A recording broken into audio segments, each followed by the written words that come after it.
পাবনা রান্নাঘরের পক্ষ থেকে আমি আরো একটি নতুন রেসিপি নিয়ে এসেছি, তেলাপিয়া মাছের বারবিকিউ।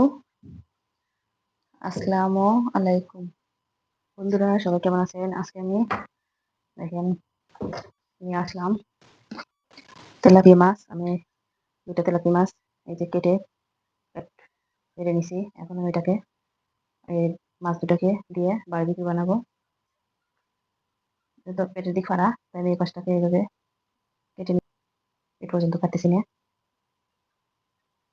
এই পাশটাকে ওইভাবে কেটে নিচ্ছি। ইচ্ছা করলে যে কোনো মাছ দিয়ে করে নিতে পারেন। এটাকে পরিষ্কার করে সামান্য ঘরে থাকা উপকরণ দিয়ে মশলাটা করে নিচ্ছি। এই বারবিকিউটা করবো। বিসমিল্লাহ, চুলা জালটা অন করে দিলাম। এই বারবিকিউ করার জন্য এখানে নিয়েছি 2টা শুকনো মরিচ, কয়েকটা দারুচিনি, নিয়েছি এখানে সাদা এলাচ, একটা কালো এলাচ, জয়ফলের কিছু অংশ, গোলমরিচ, শাহি জিরা, রেগুলার জিরা, লবঙ্গ, স্টার অ্যানিস, কাবাব চিনি, এখানে নিয়েছি জয়ত্রী, তেজপাতা। এগুলোকে আমি একটু হালকা তেলে নিচ্ছি।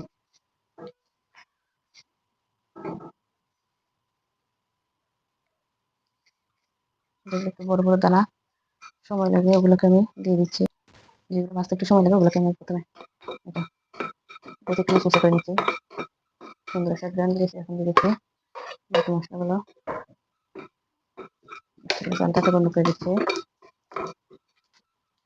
এগুলোকে একটু ঠান্ডা করে আমি ব্লেন্ডার জারে দিয়ে গুঁড়ো করে নিচ্ছি। আমি এখন বারবিকিউ মশলাটা তৈরি করে নেবো। এখানে নিচ্ছে একটা বাটি, নিচ্ছে 1 চামচ পেঁয়াজ বাটা, চামচ একটু কম আদা বাটা, রসুন বাটা, নিচ্ছে এখানে 1.5 চামচ টক দই,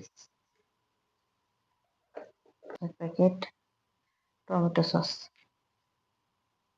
দিয়ে দিচ্ছি মরিচের গুঁড়া, হলুদের গুঁড়া সামান্য পরিমাণ, দিয়ে দিচ্ছি ধনিয়া গুঁড়া।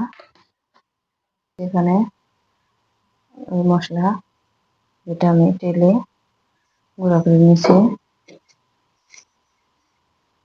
এখানে দিয়ে দিচ্ছি সয়া সস, চিনি 1 চিমটি এরকম। মশলাগুলোকে একসঙ্গে মিশিয়ে নিচ্ছি।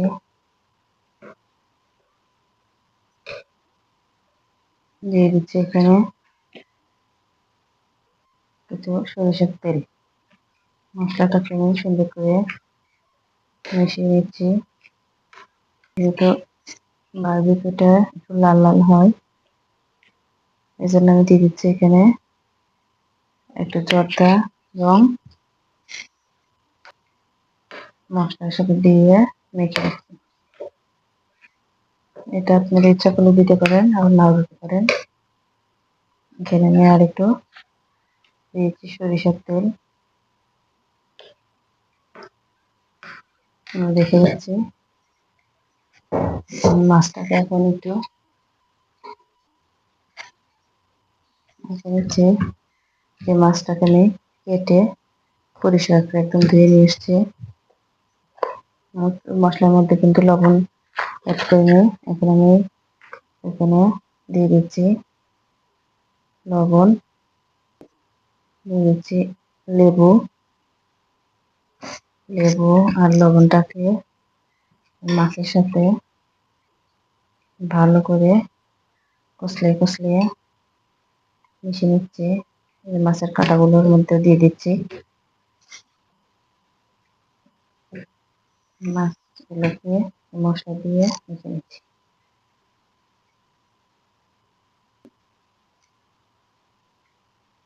মাছের প্রত্যেকটা যেখানে কাটছে প্রত্যেকটা ফাঁকা ফাঁকার মধ্যে আমি মশলাগুলো ভালো করে ঢুকিয়ে দিচ্ছি।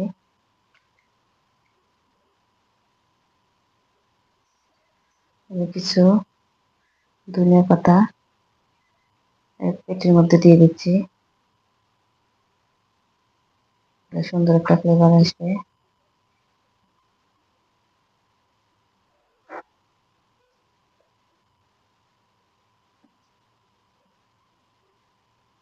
চুলাটা অন করে দিচ্ছি।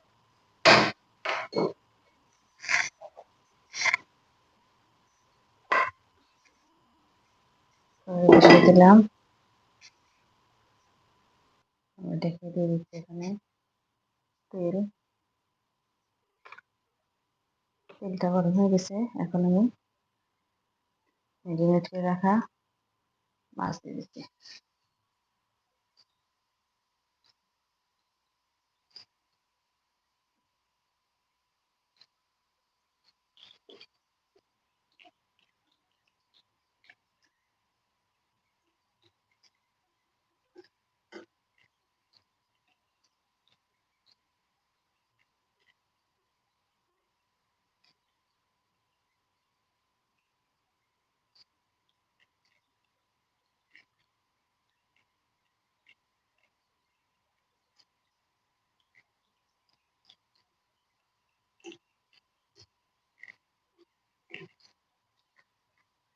আমি এটাকে উল্টাই দিলাম, অন্য পাশ করে দিলাম, এটাকে অন্য পাশ করে দিলাম। এখন এখানে বেঁচে থাকা যে মশলা, এই মশলাটা আমি আবার একটু এইভাবে চামচের সাহায্যে দিয়ে নিচ্ছি।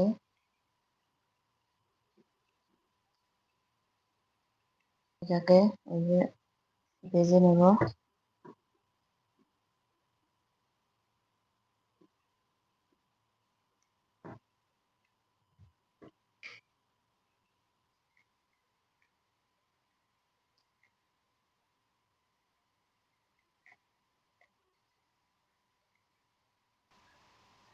এই কাজটা করে নিচ্ছে।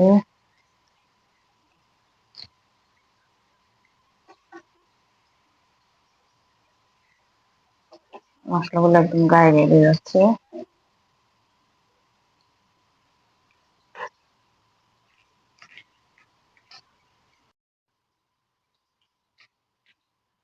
বাজিটা হয়ে গেছে, চুলাটাকে বন্ধ করে দিচ্ছি। এই চুলার উপরে কিছুক্ষণ রাখবো। আমি এখন কড়াই থেকে নামিয়ে দেব। আমি মাছটাকে নামিয়ে নিলাম কড়াই থেকে। আমার এই রেসিপিটা রান্নার পরে কি সুন্দর লাগছে। এবার আমি এটা ঘরে থাকা উপকরণ দিয়েই বানিয়ে নিছি।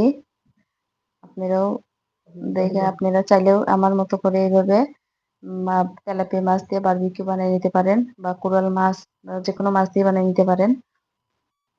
আজকে আমার এই রেসিপিটা যদি আপনাদের কাছে ভালো লেগে থাকে তাহলে অবশ্যই আমার চ্যানেলটিকে লাইক, কমেন্ট এবং সাবস্ক্রাইব করে পাশে থাকবেন। আপনারা যদি কেউ চান আমার এই রেসিপিটা যেভাবে আমি এই রেসিপিটা তৈরি করেছি ওইভাবে হুবহু দেখে এটা বাসায় একবার হলেও ট্রাই করবেন, দেখবেন দুর্দান্ত স্বাদের একটা রেসিপি। বারবিকিউ রেসিপিটা খুবই স্বাদের এবং ঘরে থাকা সামান্য উপকরণ দিয়ে এটা করে তৈরি করে নিতে পারবেন। আজ এখানে রাখছি। আল্লাহ হাফেজ।